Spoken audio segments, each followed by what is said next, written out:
Olá, pessoal, sejam bem-vindos a mais uma aula de redação aqui no CEISC para Enem.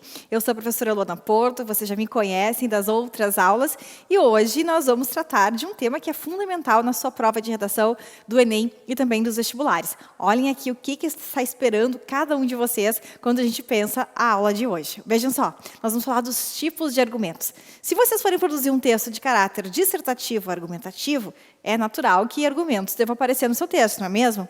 Mas quais são os tipos de argumentos que nós temos disponíveis hoje na estratégia de redação para os vestibulares e também para o Enem? É sobre isso que nós vamos tratar nessa videoaula e eu espero que vocês gostem muito desse material, porque ele vai ser muito útil para as escritas de vocês a partir deste momento em que nós estamos discutindo as estratégias argumentativas. Então, olhem só, nós temos aqui uma estrutura que aparece na tela para vocês, que vai apresentar uma série de organizações de parágrafos para vocês. Então, o primeiro parágrafo de vocês, que é o parágrafo de introdução, vocês já sabem, ele deve apresentar tema, tese e projeto de texto. Aí, esse projeto de texto vai ser desdobrado nos parágrafos seguintes. Então, nós vamos ter o primeiro parágrafo de desenvolvimento e um segundo parágrafo de desenvolvimento e um último parágrafo de conclusão, que é o momento, por exemplo, na redação do Enem, que vocês vão apresentar a proposta de intervenção. Então, vocês não podem esquecer que no primeiro parágrafo existem alguns elementos conteudísticos que são essenciais. Tema, tese e projeto de texto. Caso vocês não tenham muita firmeza ainda sobre o que é um projeto de texto, eu oriento que vocês assistam a aula específica sobre projeto de texto ou a revejam, se for o caso. E aí vamos ver que a gente aprendeu também em outras aulas, e é bem importante que vocês estejam na sequência do curso, na numeração correta das aulas, nós aprendemos, então, a como estruturar um parágrafo de introdução, e vimos 4 estratégias, que são essas que estão aparecendo aí na tela para vocês, de como vocês podem estruturar o primeiro parágrafo da introdução, então, da redação de vocês. Aí eu trago aqui um exemplo que mostra para vocês o quanto é interessante que vocês articulem citações, que vocês façam referências a livros, que vocês façam alusão a algo mais criativo, já no primeiro parágrafo, para que vocês criem uma certa empatia com o professor que vai avaliar o texto de vocês. Então, eu trago aqui uma temática da redação que é muito relevante para os tempos atuais, que é o aumento das doenças sexualmente transmissíveis, especialmente o HIV, que está cometendo mais jovens do que em anos anteriores, e também a contaminação por outras doenças sexualmente transmissíveis em idosos. Eu trouxe aqui para vocês um exemplo de redação que vai explorar um pouco de uma obra bem recente da literatura brasileira contemporânea, que é o Tribunal da Quinta-feira, do Michel Laub, que conta a história de pessoas que supostamente foram contaminadas de propósito pelo HIV, e isso vai gerar uma acusação a um jornalista, que é o personagem central desse romance, e aí vai gerar todo o tribunal que ocorre numa quinta-feira para o julgamento desse jornalista que supostamente teria ajudado um amigo a disseminar o vírus de forma proposital. Não vou contar toda a história do livro. Se vocês quiserem conhecer um pouco mais dessa história e saber o que acontece no final desse julgamento, eu recomendo a leitura. É um livro maravilhoso do Michel Laub, um escritor gaúcho em ascensão no cenário literário brasileiro e internacional. Então, olhem só. A gente viu aqui, nesse quadro, que nós podemos introduzir um tema de uma redação, fazendo questionamentos, explorando uma história, partindo de uma citação ou uma afirmação. E, a partir disso, eu quero mostrar para vocês como que a gente vai construir argumentos para a defesa da tese que já aparece aqui neste exemplo. Então, olhem comigo. Tema de redação é aumento da contaminação por HIV entre jovens no Brasil. Acompanhe agora o primeiro parágrafo. Quem ama protege é um slogan dos anos 90, talvez dos 2000, diz o personagem central do livro O Tribunal da Quinta-feira, de Michel Laub, para aludir a campanhas publicitárias contra a contaminação pelo HIV no Brasil. Então, essa é uma fala que está colocada entre aspas do personagem já no texto. Assim como na vida real, o drama desse ente ficcional é o medo de se tornar aidético por não ter tido relação sexual segura. Então, vem agora a referência entre a citação do livro e o tema da redação. Nesse caso, um grupo especial parece não se amar tanto nem ao outro. Os jovens são, no país, o grupo que mais tem se infectado pelo vírus. Aí, claro, não está combinando quem ama se protege, que é a frase que diz o personagem lá no livro do Laub. Diante desse quadro preocupante, há de se tomar providências, e 2 delas são extremamente urgentes. 2 delas são urgentes, nós temos aqui uma apresentação que recorre a uma citação no início e agora uma divisão de tópicos. Intensificação da educação sexual nas escolas e criação de efetivas propagandas nas mídias sobre o risco de contaminação pelo HIV. Se nós fôssemos amparar, então, essa tese de que nós precisamos ter uma educação sexual nas escolas e que nós precisamos ter mais campanhas nas mídias sobre o risco de contaminação do HIV, que tipos de argumentos a gente poderia usar? Vou dar uma pista. Um deles poderia fazer alusão a uma frase do Drauzio Varela em vídeo disponível no YouTube sobre o avanço da AIDS no Brasil. O que ele diz nesse vídeo que eu já vou mostrar para vocês onde está? Nós paramos de educar as novas gerações em relação à AIDS.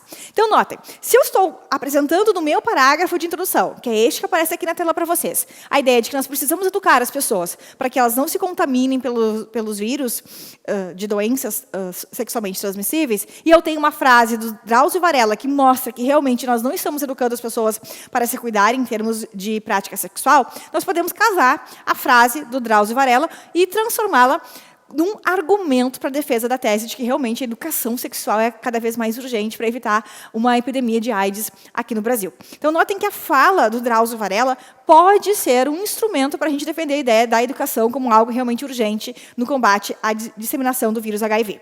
Essa fala do Drauzio Varela está num material que eu indico para vocês assistirem, que é HIV Hoje, que é um vídeo bastante curto, de 15 minutos, mais ou menos, sobre o avanço da HIV no Brasil e quais são as propostas que o Drauzio Varela traz para combater o avanço do HIV, especialmente entre a camada mais atingida hoje, que é a camada dos jovens. Então, aqui a gente fica uma pista, uma dica de leitura de vídeo que me parece salutar neste momento em que, de fato, nós temos assistido ao aumento da contaminação de jovens de 15 a 24 anos pelo HIV no Brasil. Aí depois, então, se a gente anunciou na introdução que a gente vai ter que discutir a educação sexual e campanhas na mídia para combater o risco do sexo sem segurança, nós temos que desenvolver essas ideias por meio dos parágrafos 2 e 3, que são os parágrafos de desenvolvimento. E é aí que vão entrar os tipos de argumentos. Então, vamos ver que os parágrafos de desenvolvimento, eles devem começar sempre retomando o propósito do projeto de texto que foi anunciado no parágrafo de introdução. Então, e o desenvolvimento, claro, pode ser feito de diferentes formas. Então, ele pode ser feito com citação, com exemplificação, com causa e efeito, com comparação. São N estratégias que eu já vou mostrar para vocês. Mas o que interessa marcar antes de nós chegarmos aos tipos de argumentos? Isso que aparece agora aqui na tela, por favor. Para que servem esses parágrafos, então, de desenvolvimento? Por que os argumentos são tão relevantes neles? Porque os parágrafos de desenvolvimento, eles servem para desenvolver o projeto de texto que foi anunciado lá no primeiro parágrafo. Então, os parágrafos de desenvolvimento desenvolvem, desenrolam, desmembro a ideia que foi anunciada, que foi criada, sobre a qual foi criada uma expectativa lá no primeiro parágrafo. Para que mais servem os parágrafos de desenvolvimento? Servem também para provar ao leitor o ponto de vista que nós, autores do texto, estamos desenvolvendo, estamos registrando ao longo da redação. E mais, gente, os parágrafos de desenvolvimento servem também para a gente explorar diversos pontos de vista acerca de uma mesma tese. Então, quanto mais argumentos diferentes a gente usar para defender uma tese, melhor vai ser o texto. Então, por isso que é importante a gente desenvolver vários recursos argumentativos e explorar diferentes estratégias argumentativas para fazer com que o ponto de vista seja, de fato, consistente, que ele tenha qualidade e que ele seja, de fato, persuasivo. Porque o texto dissertativo argumentativo, ele busca a persuasão, ele quer o convencimento do leitor acerca da pertinência, da adequação, da relevância de uma dada tese. Agora, aqui na tela, vocês veem os tipos de argumentos. Eu selecionei para o nosso curso aqui 6 grandes tipos de argumentos, que são argumentos infalíveis quando vocês constroem de maneira adequada essas estratégias no texto de vocês. Quais são esses tipos de argumento? Comparação ou contraste, que sempre vai envolver 2 ou mais situações, 2 ou mais lugares, 2 ou mais sistemas de governo, e a comparação pode se dar por semelhança ou por discrepância, por semelhança ou por diferença, não importa. O que importa é que a gente saiba correlacionar 2 situações, apontando aquilo que nos interessa em relação a cada uma delas. E, claro, a comparação deve servir para a gente defender o nosso ponto de vista. Um segundo tipo de argumento muito salutar e muito importante para as redações de vocês é o da exemplificação. É um dos mais fáceis de nós produzirmos, especialmente quando a gente não tem muita informação ou a gente não tem muita familiaridade com o assunto que foi solicitado para a escrita. Exemplificar significa apresentar um dado do cotidiano, um fato concreto que a gente vivenciou, que a gente leu no jornal, dar um exemplo de uma situação que ilustre uma dada tese. Isso é muito fácil de fazer em qualquer tema. Por exemplo, se nós estivermos discutindo violência nas escolas, vocês têm um exemplo muito muito recente para mostrar o quanto a violência nas escolas precisa ser tratada de forma mais séria, tanto pelo governo federal, estadual, municipal, quanto pela sociedade. Qual é um exemplo que mostra que a violência precisa ser tratada de forma mais séria? O recente massacre na escola de Suzano, em São Paulo. O que mais que eu poderia exemplificar como um fato que mostra que a violência nas escolas, de fato, precisa ser tratada de forma mais enfática? O alto número de crianças e adolescentes que abandonam a escola ou que têm dificuldade de frequentar a escola em função do bullying, que é um tipo de violência muito comum nas escolas. Então, notem que são exemplos que eu consigo constatar pela minha memória, pela minha vivência social e que eu posso registrar no texto. Isso é uma ideia de exemplificação. Qualquer um de nós consegue criar um exemplo com base na nossa experiência de vida. Aí nós vamos, de novo, voltar aqui na tela, porque nós temos o terceiro tipo de argumento, que a gente chama de apresentação de causa e ou efeito. A causa e ou efeito que significa que eu posso apresentar só as razões que justificam uma tese, ou eu posso apresentar os efeitos, os resultados, as consequências de uma dada opinião, ou juntar causa e efeito numa mesma argumentação, no mesmo parágrafo. Por exemplo, se eu quero discutir que a violência nas escolas é algo que atinge todas as classes sociais e precisa ser combatida, eu posso dizer que isso é tão verdadeiro porque, tanto em escolas de classe A quanto em escolas de periferia, nós temos violência registrada entre professores e alunos, entre alunos e alunos, entre alunos e pais, por exemplo, dentro de um educandário. Então, eu justifico isso. Qual seria o efeito da violência nos ambientes escolares? Um aumento da propensão às atitudes de barbárie, um aumento da intolerância e, claro, um efeito natural disso é se pensar em estratégias de combate à violência. Então, notem que pensar por razão e pensar por efeito é uma forma de raciocínio lógico que nós podemos fazer para qualquer tema de texto que o Enem ou os vestibulares nos apresentarem. Por quê? Causa e efeito, assim como a exemplificação, é uma estratégia argumentativa bastante comum e bastante simples de ser construída quando a gente consegue articular os dados que a gente dispõe na nossa mente ao tema da redação e ao nosso ponto de vista. Agora, os próximos tipos de argumentos que nós vamos ver aqui na tela, que são apelo ao testemunho de autoridade ou citação, alusão histórica ou exposição de dados concretos, não são tão simples assim. Por quê? Porque para fazer citação eu tenho que ter decor a ideia de alguém. Para fazer alusão a dado histórico eu tenho que saber de fatos históricos e reproduzir uma informação de cunho histórico de forma fidedigna e sem errar, por exemplo, a referência histórica, a marcação do tempo. E para apresentar dados estatísticos, dados concretos, notícia de jornal, eu tenho que saber de fato o que aconteceu, quando que aquele dado foi publicado, em que jornal aquela informação apareceu. Se for um dado estatístico, eu tenho que ter certeza do número que eu vou indicar, de qual foi o órgão que produziu aquele dado, ou seja, qual é a fonte dos dados concretos. Por isso que esses últimos três tipos de argumentos, aí por favor coloca na tela para mim de novo, argumento por autoridade, citação, dados concretos ou alusão histórica, requerem uma memória um pouco mais elástica e uma precisão maior no detalhamento dos dados. Para isso é bem importante que vocês cuidem do caderno temático de vocês, que vocês vão apresentando temas e vários dados que vão ajudá-los a memorizar melhor informações sobre o assunto. Para mostrar isso para vocês, os vários tipos de argumentos que aparecem nos textos, eu selecionei uma outra redação nota 1000 do Enem de 2016. E esta redação da Jordana Eco, sobre a intolerância religiosa que nós temos no Brasil, foi publicada na página 31 da cartilha do participante do Enem de 2017. Notem que a autora optou por usar título, reforço que título é optativo no Enem, ele não computa nota, ele não é avaliado, ele só serve para contar o número de linhas que o candidato usou na sua redação. Então, a autora escreve no primeiro parágrafo o seguinte: a curiosidade humana acerca do desconhecido e a sua incapacidade de explicá-lo através da razão fez com que, desde os primórdios, o homem atribuísse acontecimentos de seu cotidiano à vontade dos seres sobrenaturais. Apesar dos avanços científicos e de suas respostas lógicas para fatos da realidade, as crenças em divindades perpassaram a história e continuam muito presentes nas sociedades. Talvez por suprirem a necessidade humana de reconforto, talvez por levarem à transcendência espiritual. Então, notem que aqui nós temos um conhecimento associado à história e também um pouco de conhecimento associado à religião. Para que as religiões servem, né? Essa ideia da necessidade humana de reconforto. Atualmente, aí ela vai sair do passado para chegar ao presente, ela está fazendo uma comparação aqui de cunho histórico, a grande diversidade religiosa existente traz a possibilidade de escolha a cada cidadão. E essa liberdade é, ou deveria ser, garantida a todos os membros de uma população.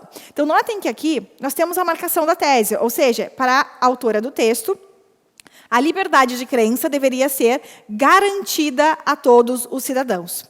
Ou seja, nós não podemos ter prática de intolerância religiosa. Contudo, práticas de intolerância religiosa vêm impedindo um número cada vez maior de pessoas de exercitarem tal direito, ferindo sua dignidade, então nota que aqui ela tem projeto de texto, e devendo, portanto, ser combatidas veementemente. Então ela vai desenvolver que todo mundo tem que ter o direito à sua liberdade de crença e que não ter esse direito assegurado é uma forma de ferir a dignidade humana, além do fato de que isso precisa ser combatido. Que tipo de argumento a Jordana desenvolveu aqui? Notem que nós vamos, então, para o parágrafo 2, que é o primeiro parágrafo de desenvolvimento do texto. Acompanhe na tela aqui comigo o que a autora escreveu. O contexto histórico brasileiro, indubitavelmente, influencia essa questão. A colonização portuguesa buscou catequizar os nativos de acordo com a religião europeia da época, a católica. Com a chegada dos negros africanos, décadas depois, houve repressão cultural e, consequentemente, religiosa, que, infelizmente, perpetua até os dias de hoje. Então, notem que aqui nós temos um conhecimento de cunho histórico para dizer que nós temos, de fato, a imposição de uma religião no contexto brasileiro. Por outra, a religião católica foi imposta tentando apagar as religiões, por exemplo, dos indígenas que aqui estavam. Prova disso é o caso de uma menina carioca praticante do candomblé, que, em junho de 2015, foi ferida com pedradas e seus acompanhantes alvos de provocações e xingamentos. Então, notem que, no segundo momento do seu parágrafo, ela traz uma exemplificação de intolerância religiosa. A primeira parte da argumentação dela é alusão a fato histórico, a segunda, exemplificação. Então, no mesmo parágrafo, ela usou duas estratégias argumentativas diferentes. Agora, notem como é que ela vai amarrar a questão histórica ao dado concreto da menina praticante do candomblé, que foi alvo de violência. Ainda que a violência verbal, assim como a física, vá contra a Constituição Federal, os agressores fugiram e, como em outras ocorrências, não foram punidos. Aí ela vem. Além disso, é importante destacar que a intolerância é crime de ódio. Não é sobre ter a liberdade de expressar um descontentamento ou criticar certa crença, mas sim sobre a tentativa de imposição, a partir da agressão, de entendimentos pessoais acerca do assunto em detrimento dos julgamentos individuais do outro sobre o que ele acredita ser certo ou errado para a sua própria vida. Tal visão etnocêntrica, e aí vem essa ideia da imposição de uma religião sobre a outra, da não aceitação de um tipo de prática religiosa sobre a outra, tem por consequência a falta de respeito para com o próximo, acarretando episódios imprescritíveis e humilhantes para aqueles que vivenciam. Então, notem que aqui ela formula o juízo de valor sobre aqueles exemplos e aquele fato histórico que ela comentou no parágrafo seguinte. Então, aqui ela amarra o que ela tinha escrito antes. Conclui-se, então, e aí ela termina o texto com esse último parágrafo, que o combate à discriminação religiosa é de suma importância para que se assegure um dos direitos mais antigos a todas as pessoas e, por conseguinte, seu bem-estar. Para isso, é preciso que os órgãos especializados, em parceria às delegacias de denúncia, ajam de acordo com a lei, investigando e punindo os agressores de forma adequada. Ademais, o governo deve promover campanhas contra condutas de intolerância e as escolas devem gerar debates, informando seus alunos sobre o tema e desconstruindo preconceitos desde cedo. Por fim, a mídia pode abordar a intolerância religiosa como assunto de suas novelas, visto que causa forte impacto na vida social. Assim, o respeito será base para a construção de um Brasil mais tolerante e preocupado com a garantia dos direitos humanos de sua população. Então, notem que, para este texto ser bem organizado, a autora usou diferentes estratégias.